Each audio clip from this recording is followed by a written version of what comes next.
मित्रों, आज कैबिनेट के विषयों के पूर्व माननीय मुख्यमंत्री जी ने कुछ बातों से अवगत कराया है, जिससे मैं आपको भी अवगत कराना चाहता हूं। आप सभी जानते हैं कि हमारे प्रधानमंत्री जी का और मुख्यमंत्री जी का सपना है कि किसानों की आय डबल हो। इस दिशा में केंद्र सरकार भी प्रयास कर रही है, प्रदेश सरकार भी प्रयास कर रही है।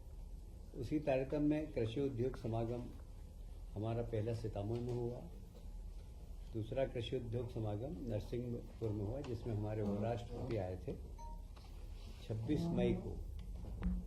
इस किसान सम्मेलन में 500 से अधिक उद्योग जगत के लोगों ने भाग लिया इसमें, और कृषि आधारित उद्योग कैसे लग सके इस बारे में न सिर्फ विचार हुआ है, बाकी इन्वेस्टमेंट भी आया है। लगभग 4,736 करोड़ के निवेश प्राप्त हुए हैं। इसमें संभावना है लगभग 6,000 से ज़्यादा लोगों को रोजगार मिलेगा। कुल मिलाकर कृषि किसानों के लिए लाभकारी धंधा बने, इस दिशा में हमारी सरकार भी प्रयासरत है और माननीय प्रधानमंत्री जी का भी सहयोग हमें है। वैसे ही माननीय मुख्यमंत्री जी ने नीति आयोग की बैठक में हिस्सा लिया 24 मई को। नीति आयोग में माननीय प्रधानमंत्री जी ने प्रत्येक राज्य से अपेक्षा की है कि हर राज्य अपना विकसित भारत 2047 का विजन डॉक्यूमेंट बनाए। हमने तैयार कर लिया अपना, हम उस पर मंथन भी कर रहे हैं और उस दिशा में काम भी कर रहे हैं। बाकी सभी राज्यों से उन्होंने अपेक्षा की है कि 2047 का विजन डॉक्यूमेंट बनाना चाहिए, और जो एक अपेक्षा है कि 2047 में भारत एक ताकतवर देश बने विश्व का, उसमें हर राज्य किस प्रकार सहयोग कर सकता है, उस प्रकार का आप लोग प्लान बनाइए। माननीय प्रधानमंत्री जी ने सभी मुख्यमंत्रियों से ये भी अपेक्षा की है कि अंतर्राष्ट्रीय पर्यटक किस प्रकार आपके राज्य में आकर्षित हो सके, क्योंकि पर्यटन एक बहुत बड़ा उद्योग है, और हर राज्य में एक ऐसा अंतर्राष्ट्रीय स्तर का कोई पर्यटक स्थल बने जो हम पूरे दुनिया को दिखा सके कि आप फलाने राज्य में ये वाला है, फलाने, इससे कि अंतर्राष्ट्रीय पर्यटक हमारे देश में आए, और अंतर्राष्ट्रीय जब लोग आएंगे तो निश्चित रूप से हमारे यहाँ लोगों को रोजगार भी मिलेगा। वैसे ही आज के समय में निवेश आकर्षित करने के लिए हमारी सरकार बड़ी प्रयास कर ही रही है। प्रधानमंत्री जी ने सभी राज्यों से अपेक्षा की है कि निवेश अनुकूल चार्टर बने आपकी जो उद्योग करने की नीति इस प्रकार की हो जिससे कि आप निवेश करने वाले लोगों को आकर्षित कर सके। और हमें गर्व है कि हमारी जो निवेश नीति है वो बहुत अच्छी है और सब लोगों ने उसकी सराहना भी की है। जल संसाधन के प्रभावी उपयोग के लिए ये बड़ा महत्वपूर्ण विषय है जो प्रधानमंत्री जी ने सभी माननीय मुख्यमंत्रियों से अपेक्षा की है कि जल संसाधन के प्रभावी उपयोग के लिए राज्य स्तर पर नदी ग्रिड बनाने की दिशा में कार्य किया जाए। हम लोग इस दिशा में काम कर ही रहे हैं। आपको मालूम है, नदी जोड़ो अभियान के अंतर्गत हमने बहुत सारी नदियों को जोड़ा है, और मालवा रीजन में जितनी भी हमारी गंगा बेसिन की नदियाँ हैं उन सबको हमने भी जोड़ने का काम किया ही है। वैसे ही 2 टियर और 3 टियर शहर है, उसकी चिंता अभी से करें आप। वहाँ पर योजनाबद्ध तरीके से उस शहर का नियोजन हो। उनका क्या होता है कि लोग सिर्फ मेट्रो सिटी तक ध्यान देते हैं, वो 2 टियर और 3 टियर सिटी पर ध्यान नहीं देते हैं। तो माननीय प्रधानमंत्री जी ने सभी राज्यों के मुख्यमंत्री जी से अपेक्षा की है कि 2 टियर और 3 टियर सिटी को भी मास्टर प्लान बनाकर उनको ठीक तरीके से नियोजन की कार्रवाई अभी से प्रारंभ करें। भविष्य में जैसे ही हमारी जनसंख्या बढ़े तो वहाँ पर भी लोग अच्छे नियोजित शहर में रह सकें। नारी सशक्तिकरण, आप सभी जानते हैं कि हमने माता अहिल्या जी के 300 वर्ष पूरे होने पर राजवाड़ा पर कैबिनेट की मीटिंग भी की थी, और बहुत अच्छे निर्णय भी लिए हों नारी सशक्तिकरण के लिए, और लगातार हमारे नारी सशक्तिकरण के लिए कार्यक्रम भी चल रहे हैं। तो प्रधानमंत्री जी ने अपेक्षा की कि सभी राज्य नारी सशक्तिकरण की दिशा में कार्य करें। 3 जून को मंत्रिमंडल की बैठक है पचमढ़ी में। राजा भभूत सिंह जी, जो कि पूरे नर्मदा रीजन के शिवाजी माने जाते थे, वो गुरिल्ला युद्ध के माध्यम से ब्रिटिशों को उन्होंने बहुत परेशान किया। उनकी छोटी सी टोली ब्रिटिशों के पे हमला करके और वापस भाग कर आ जाती थी। पचमढ़ी के जागीरदार के बेटे थे ये, और इन्होंने स्वतंत्रता संग्राम सेनानी भी हैं। इन्होंने बहुत ज़बरदस्त ब्रिटिशों को उनके नाक में दम कर दिया था, क्योंकि जंगल के रास्ते ब्रिटिश सरकार को पता नहीं था, ब्रिटिश सैनिकों को पता नहीं था। और ये दोनों तरफ से, मैंने जब इनके बारे में पढ़ा था भगत सिंह जी के बारे में, तो ये बड़ी बड़ी लाखों की हजारों की सेना को, कुछ सैकड़ों लोग दो तरफ से घेर के मारते थे, वो मार के वापस जंगल में भग जाते थे और ब्रिटिश सेना अंदर घुस नहीं पाती थी। यदि कुछ लोग घुस गए तो उनकी फिर पिटाई जंगल के अंदर हो जाती थी, तो वापस भाग नहीं पाते थे वो। तो इस प्रकार उन्होंने गुरिल्ला युद्ध लड़ा था, और उनके प्रति सम्मान प्रकट करने के लिए हम 3 जून को मंत्रिपरिषद की बैठक पचमढ़ी में आयोजित कर रहे हैं।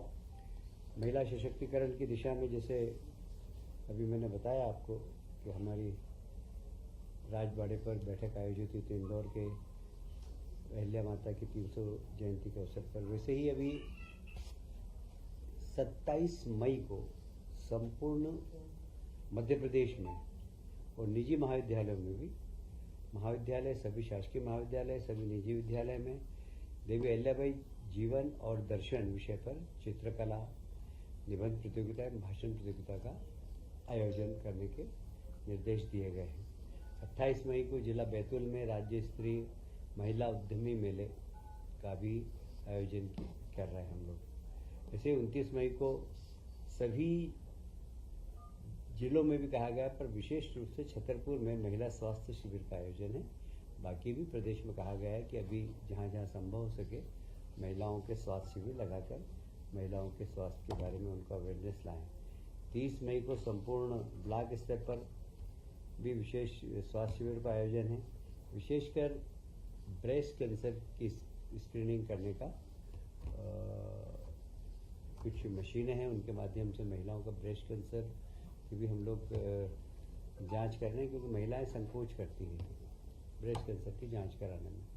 और ऐसा माना गया है कि एशिया के अंदर 10 में से 1 महिला को ब्रेस्ट कैंसर की संभावना है, और इसलिए इसको टारगेट करके महिलाओं के ब्रेस्ट कैंसर की जांच करें। साथ ही हीमोग्लोबिन की जांच करना है, पोषण सलाह, स्त्री रोग विशेषज्ञ से परामर्श, ये सब महिलाओं के ब्लॉक स्तर पर स्वास्थ्य परीक्षण हो। 30 मई को संपूर्ण प्रदेश में अहिल्या वाहिनी महिला बाइक रैली निकलेगी, जिसमें मुख्यमंत्री जी भी इस बार भाग लेने वाले हैं भोपाल में, और सभी जिलों में 30 तारीख को महिलाओं की महिला अहिल्या वाहिनी महिला बाइक रैली निकलेगी। 31 मई को आप सभी जानते हैं हमारे देश के यशस्वी प्रधानमंत्री नरेंद्र मोदी जी आ रहे हैं और महिला सशक्तिकरण का महासम्मेलन करने वाले हैं, तो उसकी भी हम लोग तैयारी जोर शोर से कर रहे हैं। उसके साथ ही वे मेट्रो रेल का उद्घाटन तो करेंगे ही 31 तारीख को।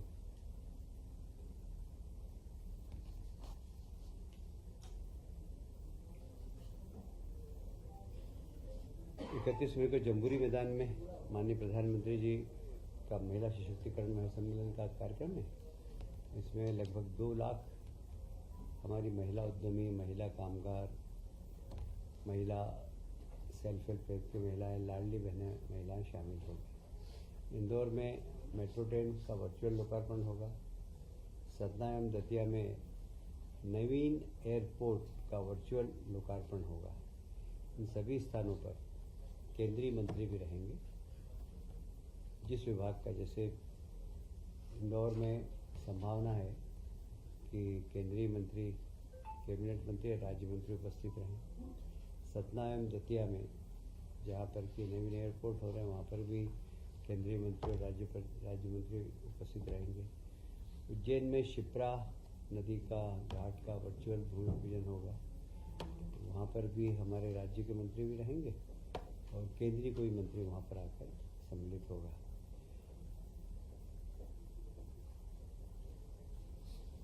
सभी जहाँ जहाँ कार्यक्रम होने वाले हैं प्रभारी मंत्रियों को निर्देश दिए गए हैं कि वो कार्यक्रम की एक बार समीक्षा कर लें।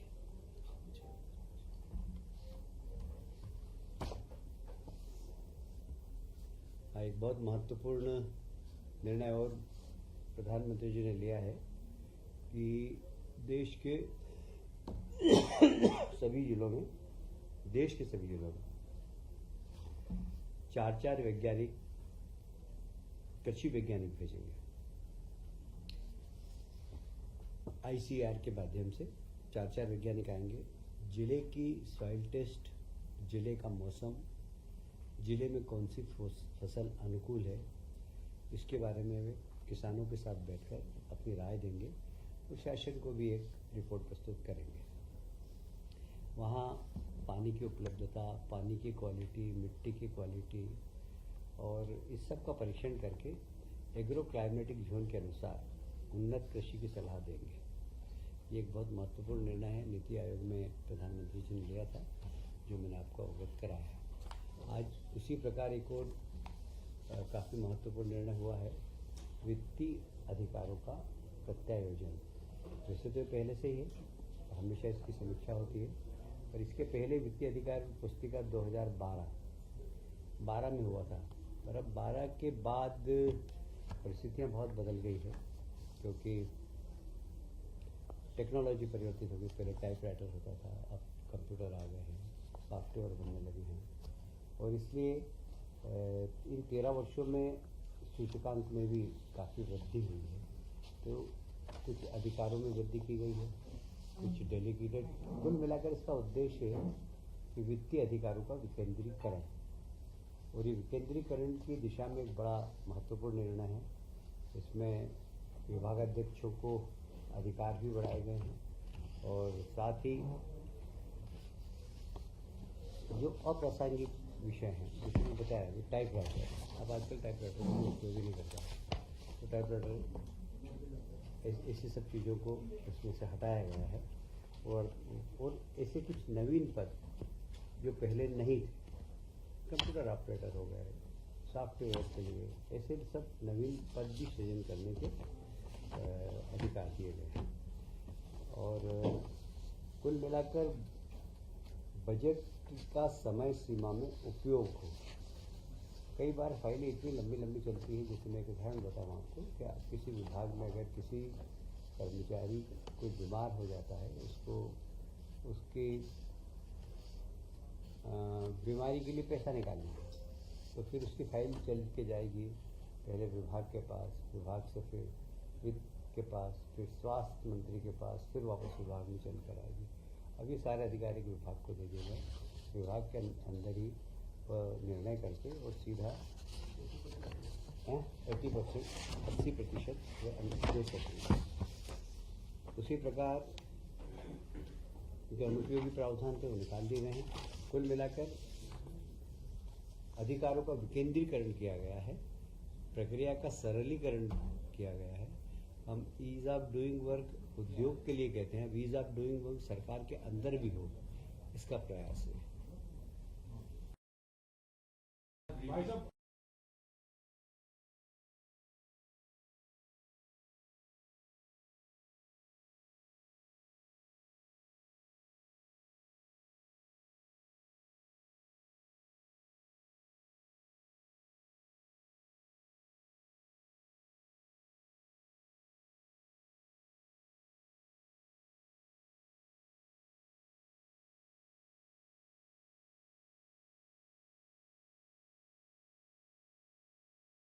परेशान मत होइए।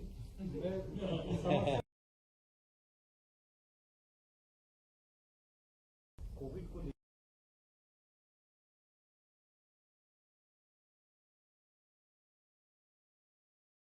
दिया सभी को और केंद्र सरकार ने भी सबको अलर्ट कर दिया। स्वास्थ्य विभाग इसके मामले में सभी जिलों के अंदर जो जो तैयारी करना चाहिए कोविड की, क्योंकि कोविड अब एकदम कोविड के अब हम सब लोग आदी हो गए मतलब, इसलिए जो तैयारी करना चाहिए सबको तैयारी करने के निर्देश दे दिए।